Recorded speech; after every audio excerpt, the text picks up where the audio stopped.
Assalomu alaykum. Bugun 7-aprel 2025-yil.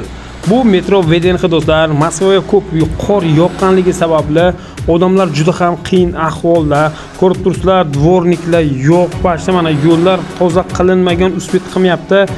Metro VDNXni ko'rib turibsizlar, qanaqa holatda. Do'stlar, juda ham qor ko'p yog'moqda, pashti 20 sm, 3 kun qor nima qilgan, hatto mana dvorniklar ham ulgurmayapti tozalab. Dvornik ham yo'q Moskvaga do'stlar, hamma qochib ketgan.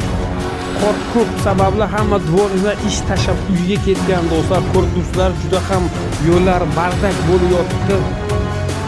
Bu esa do'stlar, dvornikda yashaydigan общежитие, ko'plab velosipedlar hammasi joyiga tashlab ketilgan, shunday hech kim qarovsiz mana shu velosipedlar qor tanlamay ko'rasizlar, tog'dayin qor do'stlar.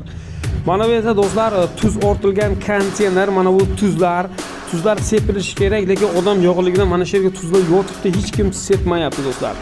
Va mana shunaqa traktorlar jalb etilgan, mana shu traktorga ham biron odam yo'qki, shuni haydab ko'chalarni tozalashga. Stroykalar to'xtab qolingan, ko'rib turibsizlar, mana shu stroykalar qor tufayli to'xtatib qolingan do'stlar. Daji yo'llar yopilgan, ayrim yo'li yopib tashalgan, chunki qor qalin sababli yo'l yopilgan. Va do'stlar, mana shu yerga mana har kun mashina juda ko'p qatnardi, mana shu yerga mashina ham kam qatnayapti hozir.